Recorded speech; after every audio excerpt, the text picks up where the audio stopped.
Hai hai hai, Assalamualaikum semuanya. Apa kabarnya teman-teman? Hari ini kita belajar lagi walaupun sedang berpuasa dengan tema kerjasama global dan regional. Jadi di video kali ini aku akan ngebahas tentang kerjasama yang dijalankan oleh negara kita Indonesia berupa organisasi yang tergabung dalam internasional maupun dalam regional itu sendiri. Tapi teman-teman, seperti biasa, sebelum lanjut jangan lupa klik tombol subscribe-nya dulu untuk teman-teman yang bergabung. Oke teman-teman, kita bahas dulu apa yang dimaksud dengan kerjasama global dan kerjasama regional. Kerjasama global atau internasional adalah suatu bentuk kerjasama dari gabungan beberapa negara atau unit fungsi yang memiliki tujuan bersama mencapai persetujuan yang telah disepakati. Sedangkan kerjasama regional adalah kerjasama yang dipengaruhi beberapa karakteristik seperti faktor geografis, pengalaman, sejarah, dan persamaan masalah yang dihadapi. Gitu teman-teman. Di sini ada 7 yang aku rangkum atau aku ambil. Nanti video ini akan aku bagi menjadi 2 part teman-teman. Kali ini kan part pertama. Jadi ada 7 pembahasan organisasi yang akan kita bahas. Yang pertama itu ada Konferensi Asia Afrika atau KAA. Terus kedua Gerakan Non-Blok atau GNB. Terus ketiga Association South Asia Asian Nation atau ASEAN. Terus yang keempat ada Masyarakat Ekonomi Eropa atau MEE. Terus yang kelima Asia Pacific Economic Cooperation atau APEC. Terus Organisasi Konferensi Islam atau OKI. Dan yang terakhir itu ada Organization of Petroleum Exporting Countries atau OPEC. Untuk organisasi yang pertama yang akan kita bahas adalah teman-teman Konferensi Asia Afrika. Latar belakang diselenggarakannya Konferensi Asia Afrika adalah pertama, perasaan senasib bangsa-bangsa di Asia Afrika akibat penjajahan. Yang kedua, adanya perlombaan senjata antara blok barat dengan blok timur. Dan yang terakhir itu ada keinginan segera bangsa terjajah itu untuk lepas dari penjajahan. Kemudian teman-teman, tujuan penyelenggaraan Konferensi Asia Afrika tahun 1955 ialah ada 4 tujuannya. Yang pertama, menetapkan strategi melawan kolonialisme. Terus selanjutnya yang kedua, membangun perdamaian di kawasan Asia Afrika. Yang ketiga, membentuk masyarakat ekonomi Asia Afrika. Dan yang terakhir itu yang keempat, membangun kerjasama antara negara Asia Afrika. Kemudian pelopor Konferensi Asia Afrika itu ada 5 orang. Yang pertama Sir John Kotelawala, Perdana Menteri Sri Lanka. Yang kedua Muhammad Ali Jinnah, Perdana Menteri Pakistan. Yang ketiga UNU, Perdana Menteri Burma atau Myanmar. Yang keempat ada Pandit Jawaharlal Nehru, Perdana Menteri India. Dan yang terakhir itu Ali Sastroamidjojo, Perdana Menteri Indonesia. Konferensi pendahuluan KAA. Yang pertama Konferensi Kolombo atau Konferensi Pancanegara I dilaksanakan di Kolombo, ibu kota Sri Lanka pada 28 April 1954 sampai 2 Mei 1954. Pemerkasaan itu Perdana Menteri Kolombo Sir John Kotelawala. Pesertanya itu Sri Lanka, Pakistan, Burma atau Myanmar, India, dan Indonesia. Kemudian yang kedua Konferensi Bogor atau Konferensi Pancanegara II dilaksanakan di Bogor, Indonesia pada 22 Desember sampai 29 Desember 1954. Peserta itu juga 5 negara yang mencetuskan KA atau KAA Konferensi Asia Afrika. Kemudian teman-teman, dan dilaksanakannya 2 konferensi di 2 negara tersebut. Keputusan penting konferensi pendahuluan itu ada 3, akan diselenggarakan KAA di Bandung pada tahun 1955. 5 negara sebagai negara pelopor dan negara-negara di Asia Afrika sebagai negara peserta. Kemudian teman-teman, pelaksanaan dari Konferensi Asia Afrika itu sendiri dilaksanakan pada tanggal 18 sampai 24 April 1955 di Gedung Merdeka Bandung. Secara resmi dibuka oleh Presiden Indonesia kita yaitu Insinyur Soekarno. Ketua KAA adalah Ali Sastroamidjojo, Perdana Menteri Indonesia, dan sekjennya itu Mr. Ruslan Abdul Ghani.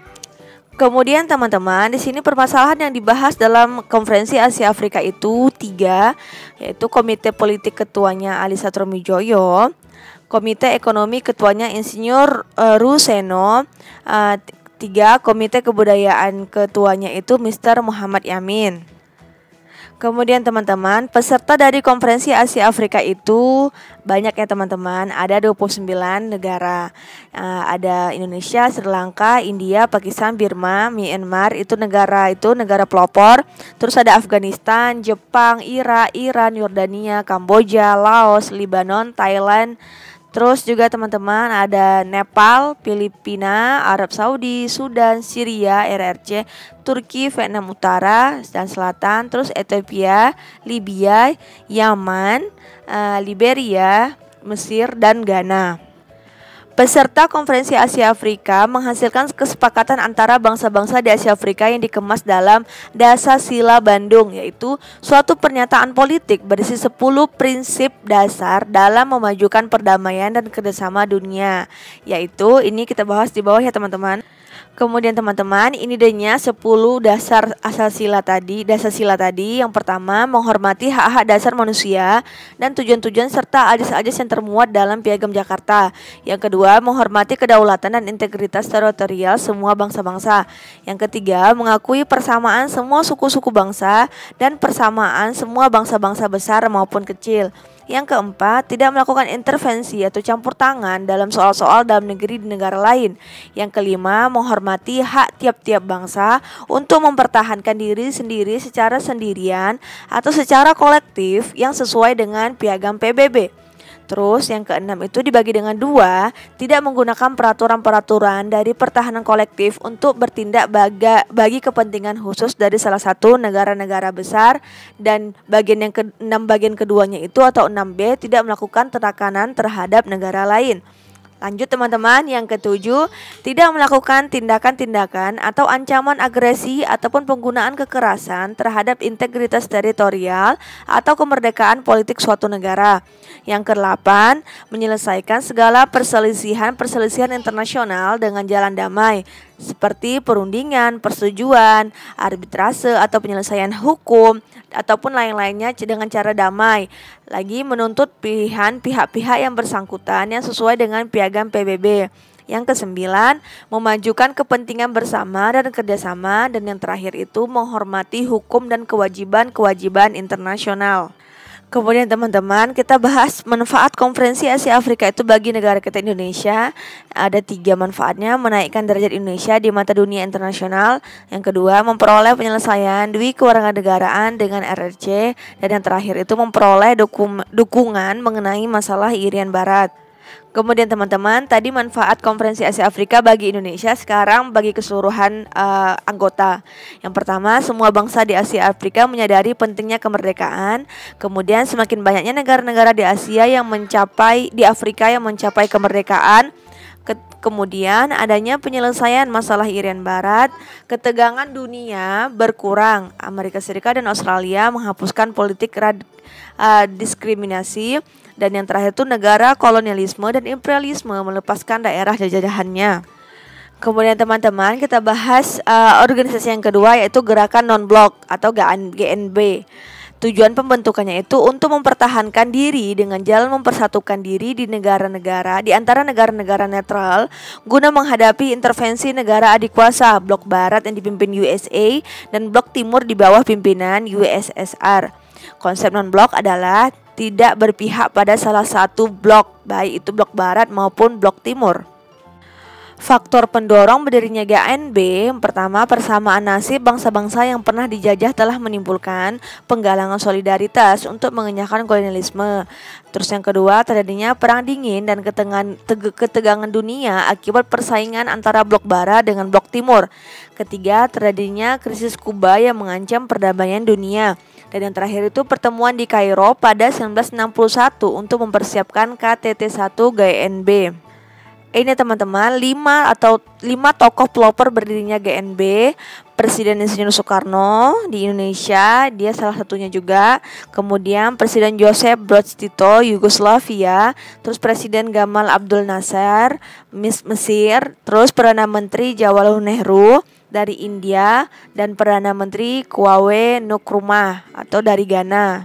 Kemudian teman-teman, GNB atau Gerakan Non-Blok menentang imperialisme, kolonialisme, neokolonialisme, perbedaan warna kulit atau rasisme, dan segala bentuk ekspansi, dominasi, serta menolak segala pemusatan kekuasaan. Kemudian teman-teman, prinsip dasar dan tujuan GNB adalah mewujudkan perdamaian dunia berdasarkan prinsip universal mengenai: 1. Kesamaan kedaulatan. 2. Hak dan martabat negara-negara di dunia.